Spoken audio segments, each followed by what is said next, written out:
Namaku Arman. Aku menulis kisah ini bukan untuk menakut-nakuti, tapi sebagai peringatan tentang bagaimana niat mengubah nasib justru membawa kami ke dalam kegelapan yang tak pernah kami bayangkan. Kami berlima datang ke Kalimantan dengan mimpi yang sama, uang. Aku, Joko, Randy, Ilham, dan Bayu, 5 perantau dari Jawa yang tergiur iklan lowongan kerja pabrik sawit. Gaji besar, fasilitas lengkap, mes gratis. Di kampung, kabar itu terdengar seperti jalan keluar dari kemiskinan. Perjalanan kami dimulai dari pelabuhan kecil. Dari sana kami naik truk tua menyusuri jalan tanah merah selama hampir 6 jam. Hutan di kiri dan kanan semakin rapat, sinyal hilang, dan udara terasa lembab seperti menekan dada. Saat truk berhenti, sopir hanya berkata singkat, "Sudah sampai." Pabriknya di sana. Kami melihat bangunan besar berwarna kusam dikelilingi hutan lebat. Cerobong asap berdiri diam, tidak mengepul. Entah kenapa suasananya terasa mati. Seorang mandor bernama Pak Surya menyambut kami. Wajahnya datar, matanya cekung, seperti kurang tidur. "Di sini aturan sederhana," katanya. "Kerja, pulang ke mes, jangan keluyuran, terutama ke hutan." Kami mengangguk, tak banyak bertanya. Hari-hari awal berjalan normal. Kami bekerja dari subuh hingga malam. Suara mesin, bau sawit mentah, dan teriakan mandor menjadi rutinitas. Namun sejak minggu pertama, kejanggalan mulai terasa. Setiap malam, tepat pukul 2, mesin pabrik berhenti sendiri, lampu-lampu berkedip, lalu terdengar suara langkah kaki di sekitar mes, padahal tak ada siapapun di luar. Randy yang paling penakut mulai gelisah. "Man, lo denger nggak? Kayak orang jalan bolak-balik." Aku mengira hanya suara binatang hutan. Sampai suatu malam Bayu menunjuk keluar jendela mes. "Loh, lihat itu?" Di antara pepohonan berdiri sosok tinggi kurus, hitam legam, diam, menatap ke arah mes. Saat aku mengedipkan mata, sosok itu menghilang. Sejak malam itu kami tak lagi bisa tidur nyenyak. Dan itu baru permulaan. Minggu kedua kejadian semakin aneh. Seorang buruh senior bernama Pak Darto menghilang. Katanya ia pergi ke hutan mencari rotan.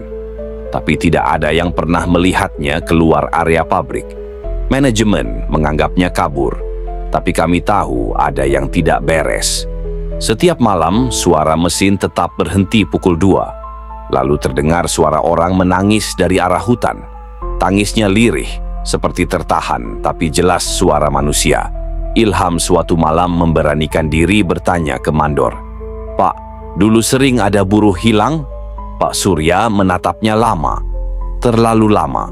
Kalau mau kerja lama di sini, katanya pelan, jangan banyak tanya." Jawaban itu justru membuat kami makin curiga.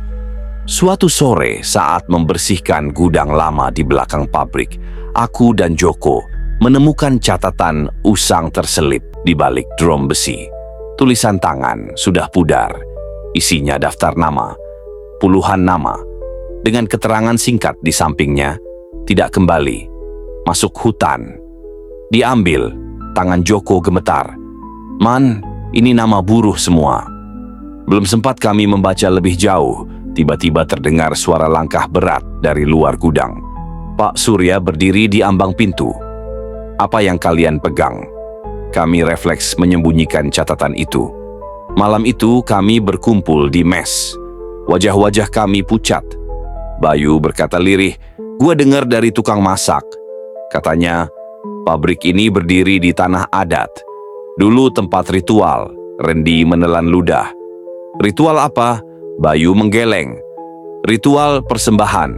Angin malam berdesir, membawa bau tanah basah dan sesuatu yang amis." Kami sadar satu hal, kami tidak aman di sini, dan satu-satunya jalan keluar hanyalah hutan. Kami merencanakan kabur diam-diam. Malam tanpa bulan, mesin pabrik berhenti seperti biasa. Saat itulah kami beraksi.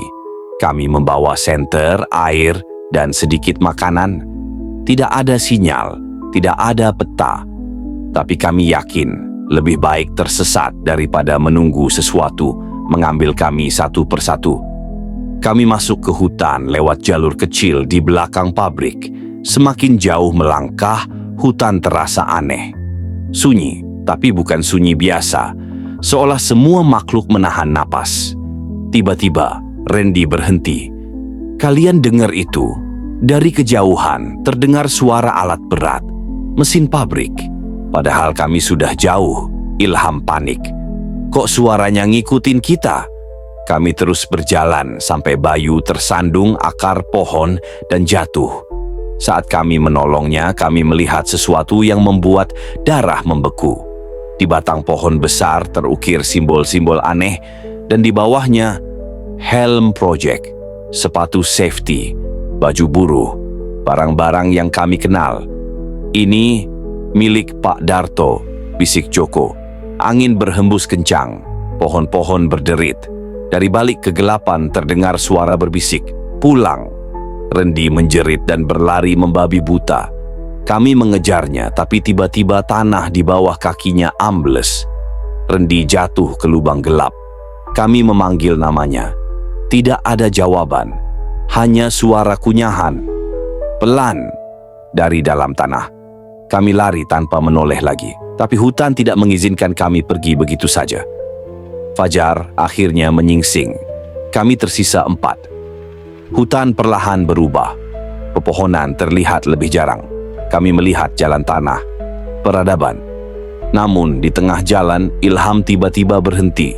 Matanya kosong. "Gue capek," katanya datar. "Kalian duluan aja." Kami mencoba menariknya, tapi tubuhnya terasa berat. Seperti ditahan sesuatu dari bawah tanah. Bayu berteriak, "Ilham, jangan aneh-aneh." Ilham tersenyum, senyum yang bukan senyumnya. "Ada yang nunggu gua," katanya. Tanah di bawahnya bergerak. Akar-akar mencengkeram kakinya. Dalam hitungan detik, Ilham ditelan tanah tanpa sisa. Kami bertiga lari sekuat tenaga. Entah bagaimana kami berhasil keluar hutan dan mencapai desa kecil. Warga terkejut melihat kondisi kami. Saat kami menceritakan semuanya, seorang tetua desa hanya menghela napas panjang. "Kalian melanggar batas," katanya.